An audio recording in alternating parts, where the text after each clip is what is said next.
Hi, this is Catherine Moore, and this is Exposing a Monster podcast. And this conversation I'm about to play took place on October 18th, 2024 at 8:09 p.m. And this was the first time that Kevin had told me that his brother wants him to die a slow and painful death.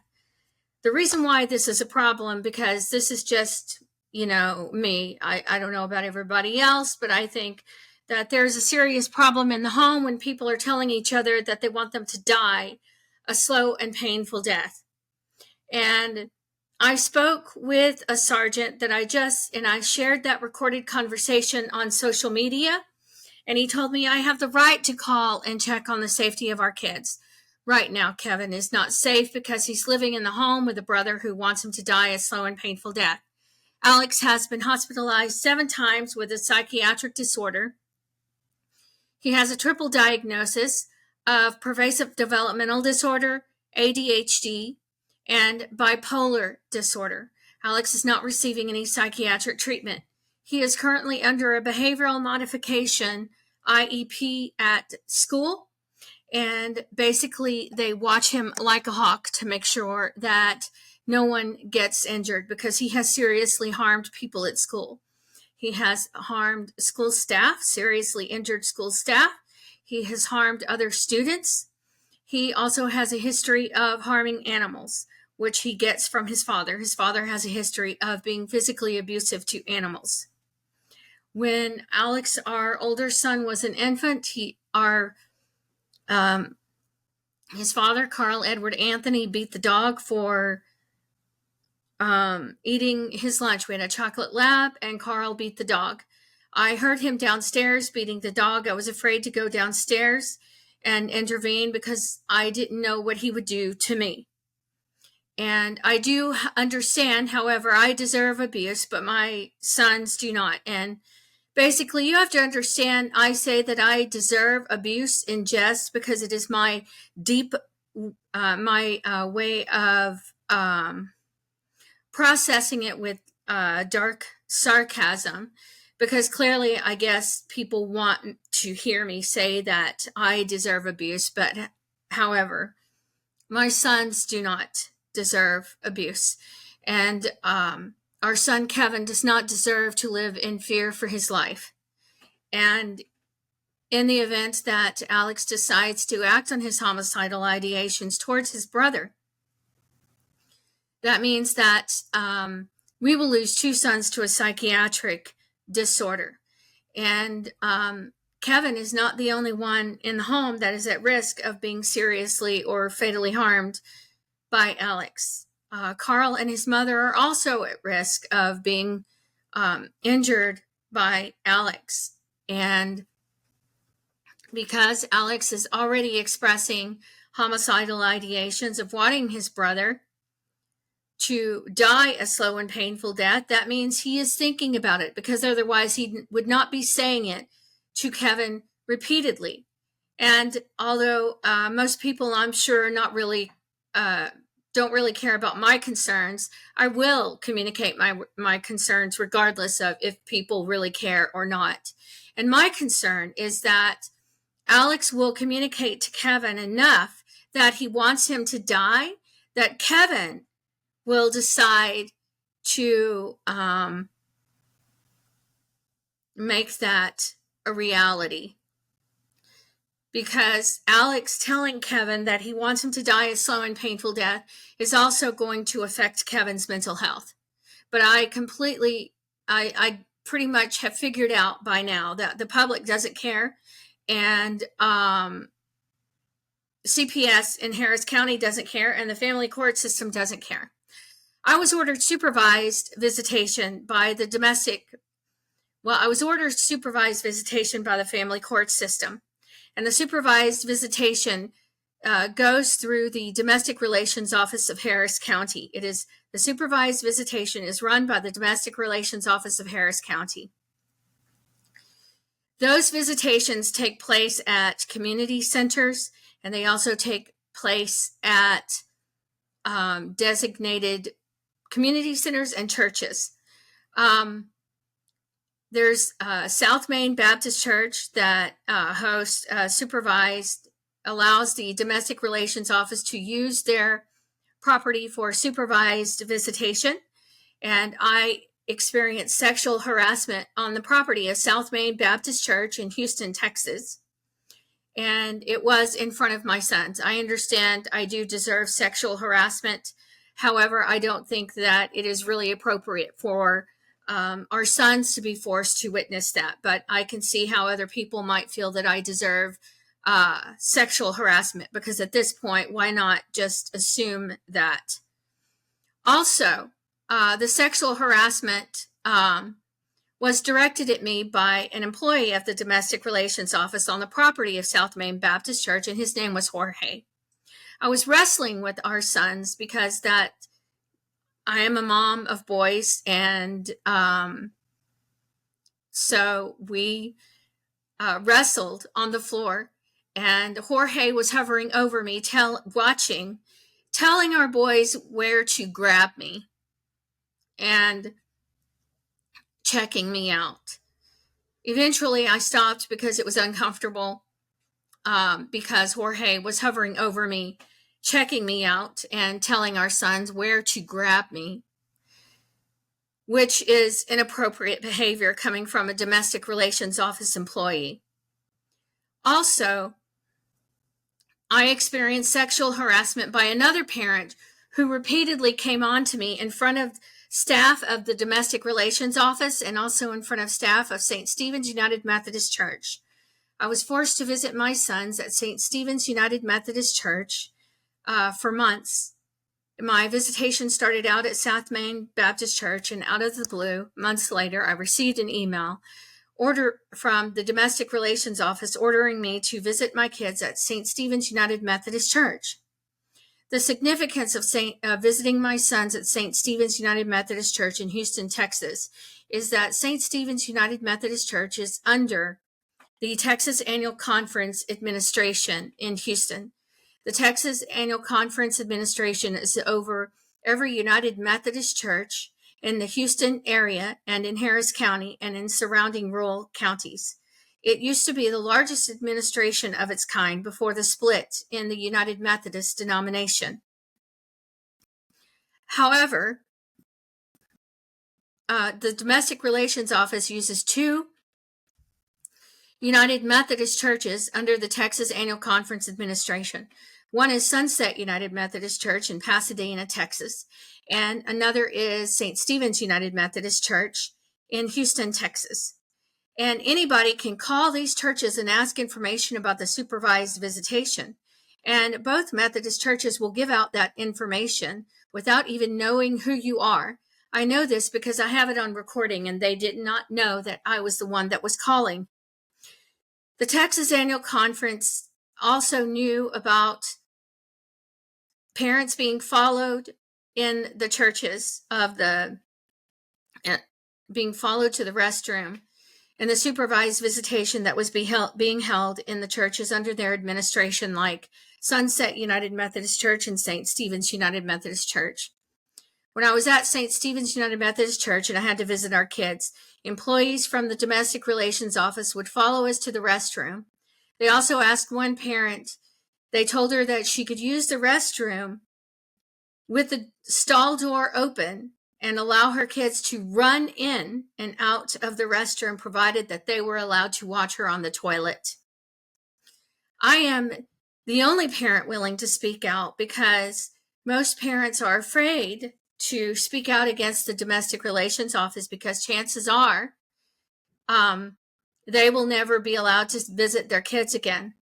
They will cut off, communication with their children will be cut off, and visitation will be cut off if they speak out against the Domestic Relations Office and any exploitation or sexual harassment that they experience within the supervised visitation program of the Domestic Relations Office.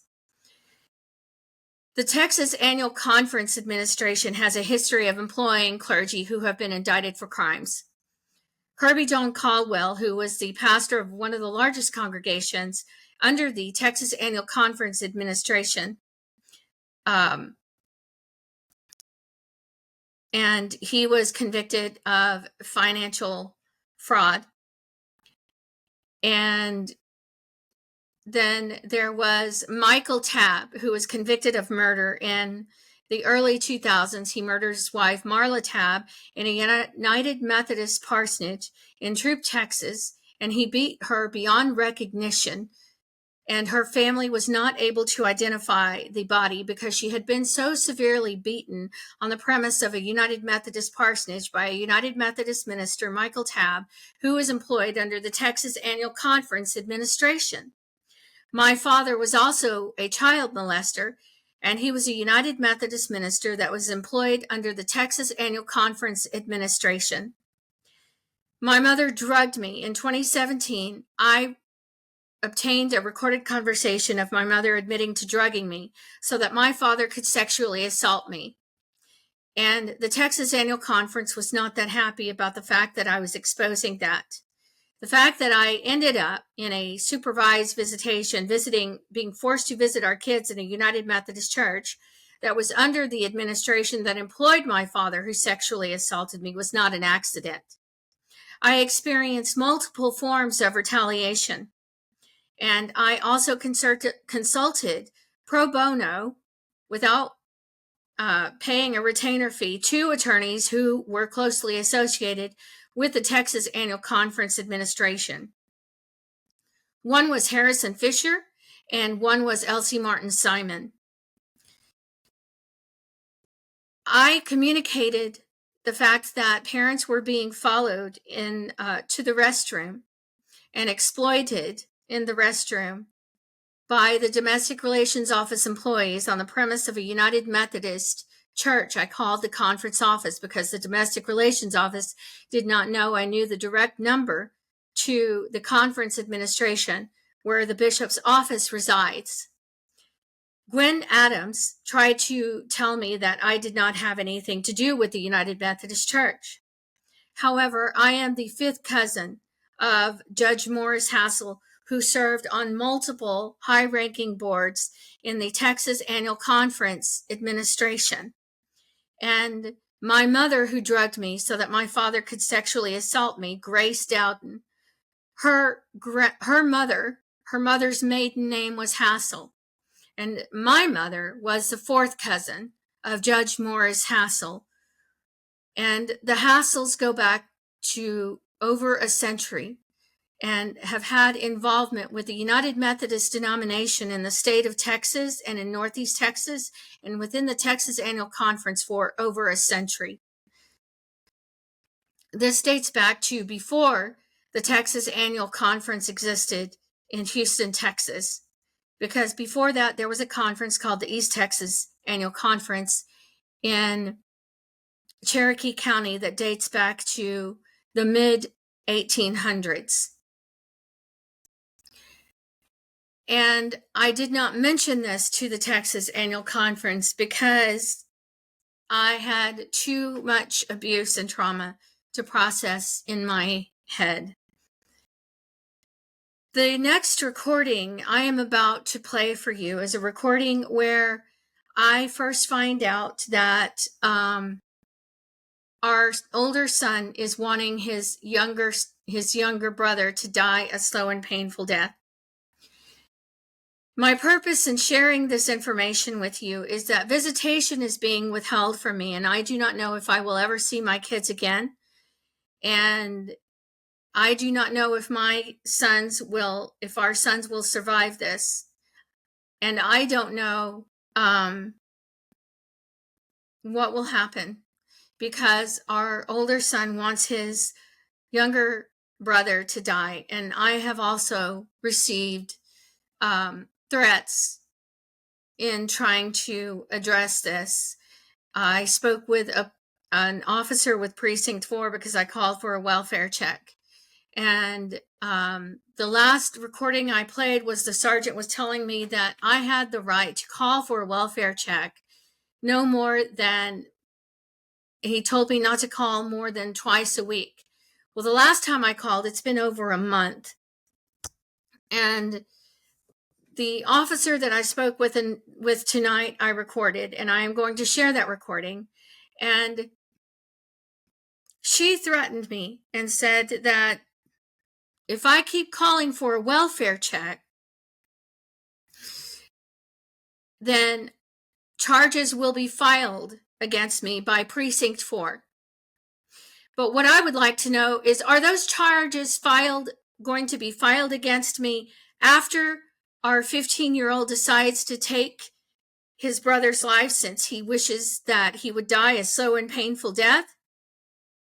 Because I have been advocating for the safety of our sons. And one of the important questions that I have asked is, how does supervised visitation work if one son wants the other son dead?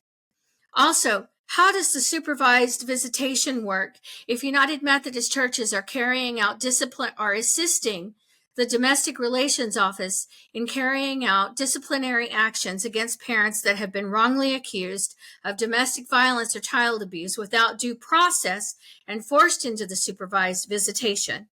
And if they could also define the meaning of why they're involved with the Domestic Relations Office when the Texas Annual Conference has a history of placing child molesters as clergy in their pulpits of their congregations that is under their conference administration.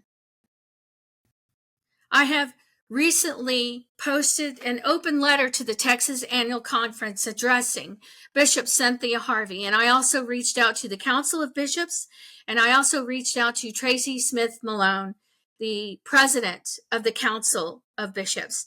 And not one person has had the decency or the courage to reach out to me and have a conversation and help me resolve this and help me protect the future of our sons and end the retaliation that I am experiencing for speaking out against sexual assault and sexual harassment, especially regarding the visitation of our sons.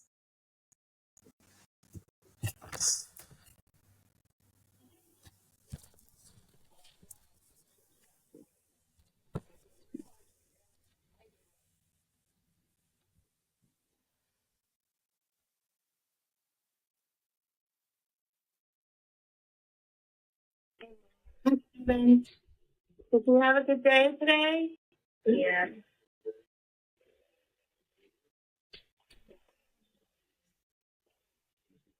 Where's Alex? Upstairs.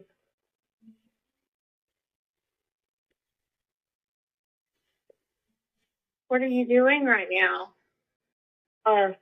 What? Also, Mom. Alex, I'm wishing I'm dead. What? Alex just keeps on wishing that I'm dead. He keeps on saying I hope you die a slow, painful death. Let me talk to Alex. Okay. Let me talk to Alex.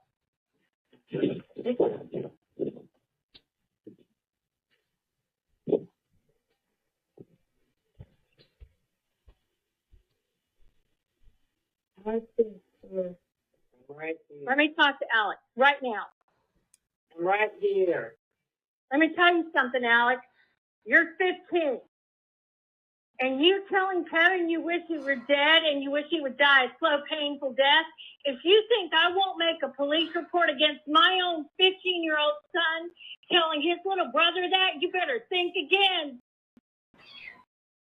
You better think again, boy, before you say anything like that to your brother. You hear me? If you think I won't make a police report about that, you better think again, Alex. All right, I know you will. I swear to God, Alex, you better think again before you say that to Kevin, because I will make a police report against your butt. Can you hear me? Yes, I hear you. I swear to God, Alex, you better freaking hear me, because you, right now, you are in serious trouble, and I will report this. I can guarantee you it will be reported. And I swear to God, don't ever say that to your brother again. You hear me? Yes. You're going to find out how hard life can be, how real hard life can get. If you keep wishing your brother were dead, you want to be sitting in a jail cell, Alex? Because I guarantee you, that's where you're going to end up. All right. How dare you say something to your brother like that? How dare you, Alex?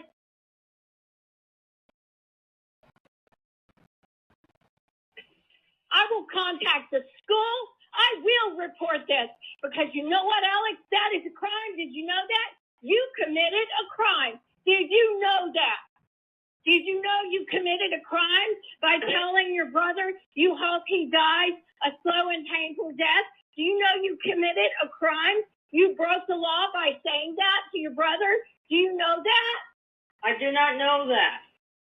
You committed a crime, Alex. How does that make you feel? You committed a crime at the age of 15, Alex.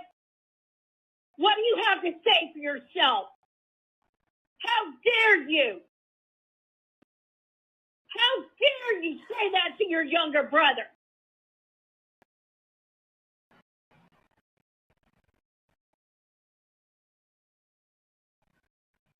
There is no excuse.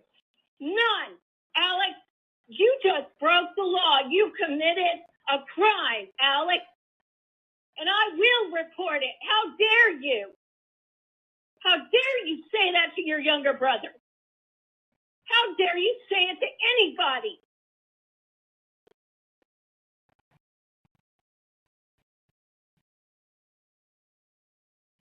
How do you feel now, Alex? Was it worth it?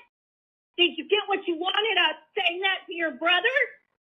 Are you proud of yourself, Alex? Are you? Tell me, Alex, are you glad you said it now? I'm sorry, okay? You're damn right you should be sorry for saying that. You're damn right, Alex. What you did was a very bad thing. Very bad. And you are in serious trouble, Alex. And if you think I will let it go, you are so mistaken. I will contact the school. I will contact precinct 4. I will contact CPS. Guarantee it, Alex. Guarantee it. All right. You are in serious trouble, Alex. And I am so angry with you. How dare you? Do you know Kevin almost died at 4 weeks, Alex? I was there. I saw it. Do you know that, Alex? Do you know how close he came to dying at 4 weeks? And it's because of my actions that night that he is alive today. And I did not save his life, Alex, for you to tell him he wishes he were dead. I did not bring you into this world to say that to anybody, Alex. All right.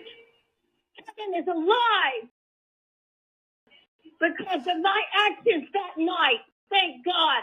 And I will never forget it. It has messed me up, Alex. And then you have the nerve to tell him you wish he were dead. How dare you? Do you know how much he suffered? Do you know that he almost starved to death at 4 weeks? Do you know that, Alex? Yes, I know. Do you know that he vomited around the clock? I didn't sleep for 4 weeks. Alex, how dare you? This is not the end of it, Alex. How dare you?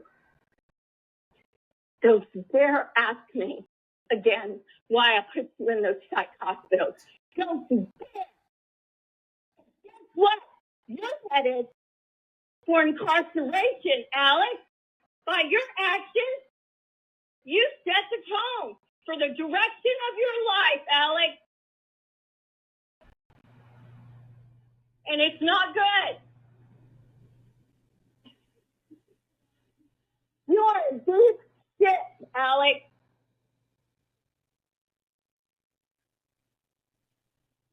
How dare you?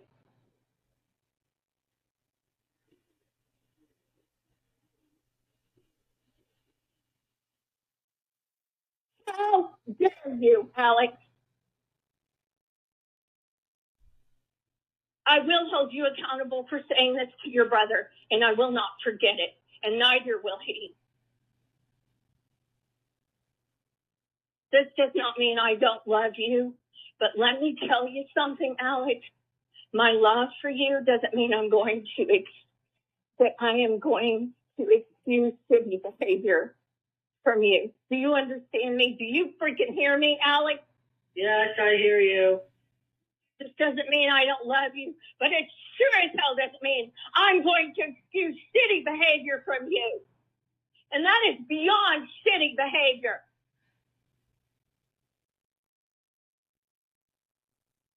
And guess what, Alex? I record these phone calls. I have it on recording.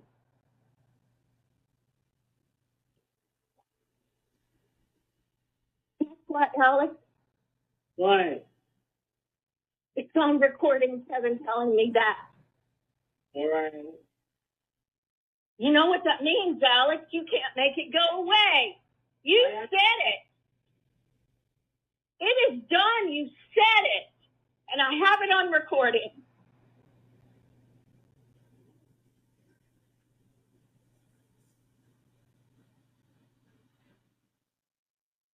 If you think that I won't press charges with the police against my own son, you better think again, Alex. I understand you'll press charges against me. Oh, yes, Alex. You better understand it. You better freaking understand it, because what's going to happen is you're going to find yourself sitting in a jail cell, incarcerated, Alex, or a prison cell. You're in serious trouble, Alex. Boy's hurting too. He listens to these phone calls. Guess what? He's a witness now. This shit doesn't go away, Alex. Guess what, Alex? Your mother's a survivor of a crime. I'm a survivor of a crime. I know a woman that was sentenced to 40 years in prison for making a decision that destroyed her life and her child. And she's sitting in prison for 40 years. I witnessed a man be sentenced to 18 years in prison because of some girls that accused him of assaulting them when they were minors. He was sentenced to 18 years. I watched his family collapse to the floor. I was in my 20s, Alex. All right. There's a man that was sentenced to prison that was a United Methodist minister for killing his wife, and he was sentenced to 55 years in prison, Alex. You want to spend the next 50 years in prison? Because I guarantee you that's where you're headed. Relax. I didn't do anything. No, don't tell me to relax, Alex. You don't tell your younger brother you want him to die a slow and painful death, and then tell your mother to relax. Don't you dare tell me to relax. I didn't do anything physical to him. I only just said one thing. I don't care, Alex. I don't care. Because what you did was commit a crime against your own brother. You committed a crime against your own brother, Alex. You are in deep shit. No response. All right. It's going to get you out of this, Alex. You are in deep shit. And this will be reported. Guarantee it, Alex. And if you lay a hand on your brother, if you lay a hand on your brother, I will make sure you go to prison or go to jail. You hear me, Alex? Yeah, but I won't. You hear me? I don't care what you have to say. You better hear me. Because I will hold my son accountable if he commits a crime. No doubt.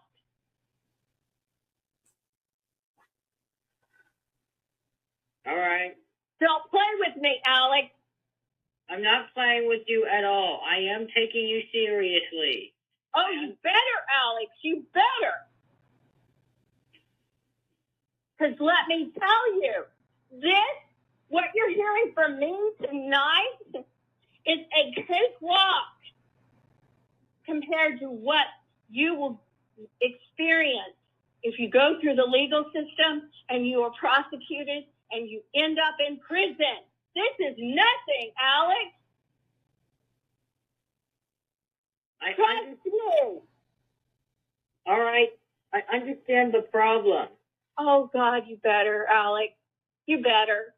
Very much understand the Because problem. there will be legal consequences for this. 100%. How dare you say those things to your brother? How dare you? And you will hear me until I am done talking to you. I am going to hear you. This is why, Alex, they have to watch you at school. This is why you are under a behavioral modification at school and you are watched like a hawk. Alex, did you know that? Yes, I knew that. They have meetings about you, Alex. They have meetings on how to keep you from hurting anybody else in school. Why is that, Alex? Why do they have meetings on discussing how to keep you from harming anybody at school? Tell me, Alex, because I know you know the answer. Tell me. I don't know, to protect others. And why do they need to protect? Why do they need to protect other people at school from you, Alex? Explain that shit to me. Tell me. Hurts them? Because you hurt them, right? Uh-huh. Hey, let me tell you. You are in for a real rude awakening. And until you get help, you will not come over here. Okay? You will not come over here until you get psychiatric treatment. I wasn't planning on going to your place. That's right, you won't come over here, because you sure as hell won't come over here acting like that, treating Kevin like that, because I'll have your butt arrested. You damn sure won't come over here acting like that.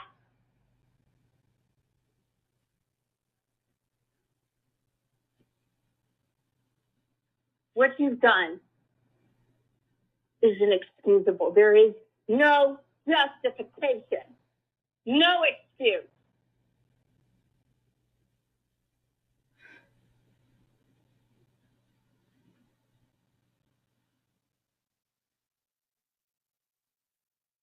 No, there will be changes, Alex, I guarantee you. There will be changes.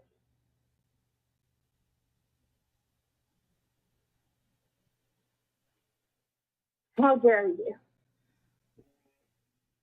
Kevin can come over, but until you get help, you will not come over here.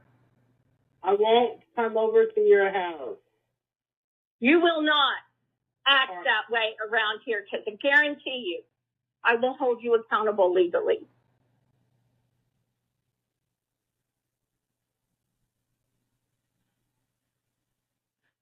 And I will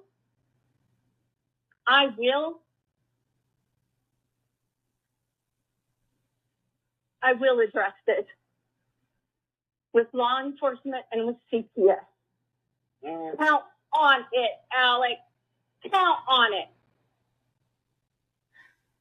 All right. Don't try me with this, Alex, because I will hold you accountable legally.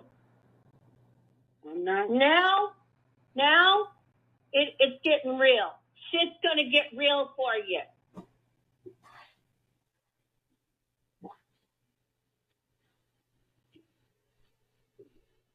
You're not gonna make it.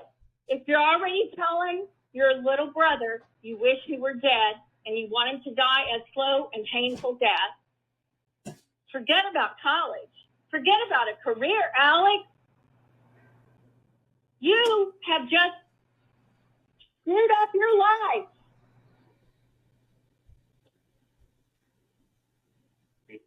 You have. All right. This is not something you say to a sibling. This is not something you say to anybody, Alex. You do not say this to anybody. All right.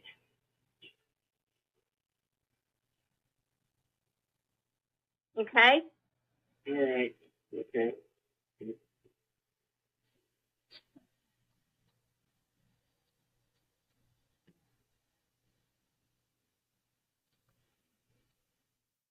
I'm done. I have phone calls to make. All right.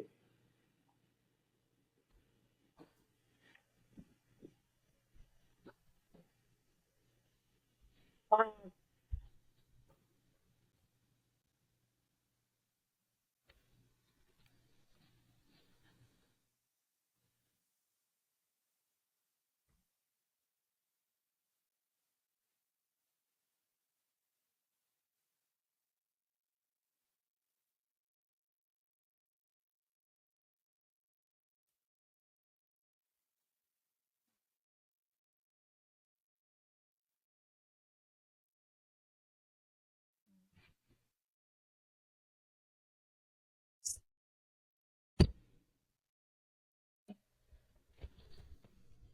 All right, the next recording that I'm going to play took place tonight.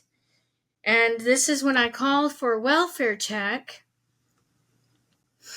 And the officer I spoke with tonight from Precinct 4 threatened me, which is a drastic difference from when I spoke with the sergeant who basically explained to me what my rights were, and he never threatened me that night. He did not tell me that I was at risk of charges being filed against me for calling for a welfare check, because I have one son that wants the other son to die a slow and painful death. And that son that wants his brother to die a slow and painful death is not receiving psychiatric treatment. So I am about to play that recording.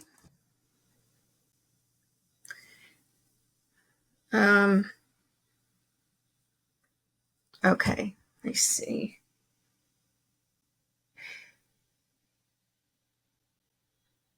If this is the right one.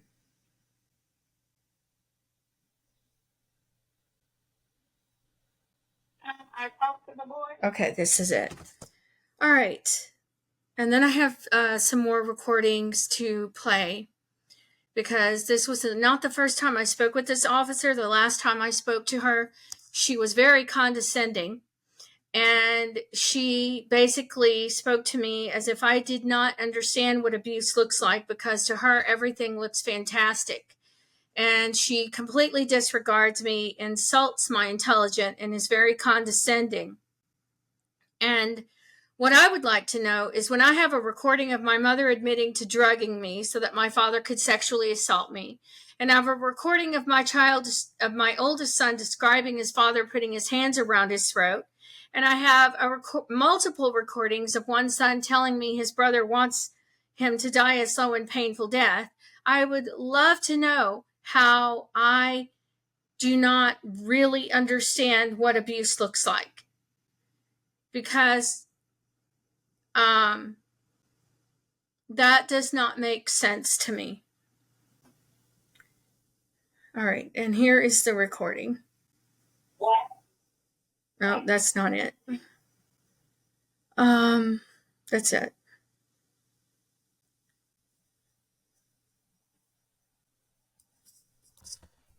I'm sorry, can you ask me again? I was calling to see, is there an actual reason why we're calling a welfare check on the kids? Because Kevin has told me multiple times this year that his brother wants him to die a slow and painful death. and his brother is not receiving psychiatric treatment, and nothing is being done about it, which concerns me for the safety of the boys.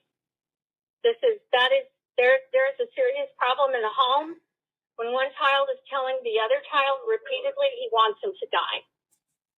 Okay. I think I've been out here multiple times because you say something along those lines. And every time I talk to the boys, they don't say nothing of the sort. You can constantly keep doing welfare check and let you know there is someone. One of your kids are actually in danger. You just calling because you're going off the strength of what your child is saying. But every single time I come out here, there is never one thing that he is saying. Never.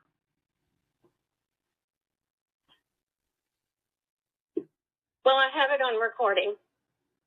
Okay. I have multiple recordings of it. Okay. And like I said, you cannot constantly keep calling welfare check because you feel something is going on. Every time we come in here, there's nothing. You have the multiple welfare checks in the just last month. You just did a welfare check. I was told that I could call. You cannot keep calling if there's not an actual someone actually in danger. Your children are not in danger. Father has common sense that if something like that was to act up, he would seek him help.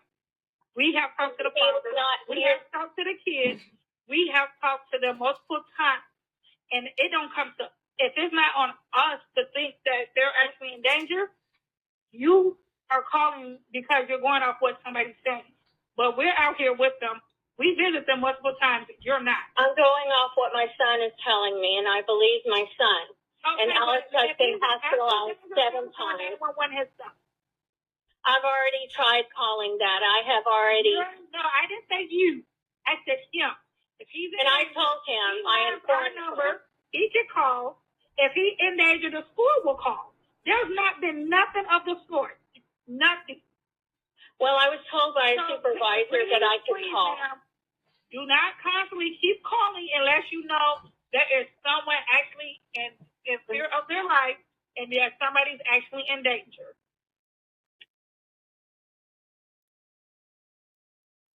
Okay? I was told by a supervisor that I could call. And I'm telling you to keep calling and there's nothing actually going on, it's going to get you charged. I'm telling you that. Okay. Okay? All right. Okay, so my next question is, in the event that our 15-year-old son, Alex, decides to act on his homicidal ideations about his 10-year-old brother, wanting his 10-year-old brother to die a slow and painful death, like I have on multiple recordings, who is held accountable for that? So if Precinct 4 doesn't take it serious, and I am not allowed to call and check on my kids, I'm not allowed to talk to our kids, who's going to call me when our 15-year-old decides to take his brother's life? And the next question is, who's going to face charges for that? That's what I want to know. Because by that time, it's too late, and I've lost 2 sons to a psychiatric disorder. So that's what I want to know. Because this is what I am faced with. And I am genuinely concerned about the safety of our sons. I do not know if they will survive this. I do not know if our sons will live to see adulthood.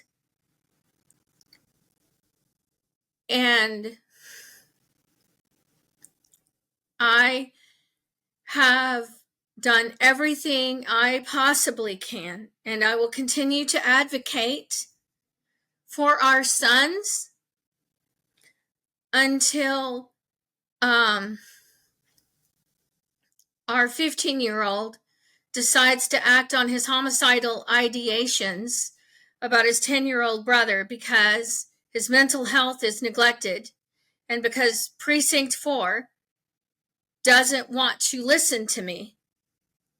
And because an officer with Precinct 4 would rather threaten me with charges and intimidate me and be condescending, which I totally understand. I deserve abuse, and I deserve for someone to be condescending to me, quite clearly. And clearly I wouldn't know much about abuse when I've survived domestic violence, and I survived a United Methodist minister that was employed under the Texas Annual Conference administration who sexually assaulted me. And my mother drugged me so that he could sexually assault me. Clearly, I would not know anything about abuse. I have been advocating for my sons for years. And it has gone from Carl Edward Anthony dragging Alex 5 feet across the carpet, giving him carpet burn, physically injuring him, nothing being done about it, to obtaining a recording of Alex describing his father putting his hands around his throat in 2016, nothing being done about that. And Kevin telling me repeatedly that his brother wants him to die a slow and painful death. And in this very recording, this officer contradicts my statement and says that somebody told me. So who is that somebody? Because from what I recall, that somebody was my child. So that's what I want to know. Who is that somebody? Is it my child? Is it Kevin that told me that his brother wants him to die? Because I know what it's like to live in abuse. I know what it's like to live in a home where I fear for my life. And what I want to know is it going to take our 15-year-old ending his brother's life for people to understand that this is real?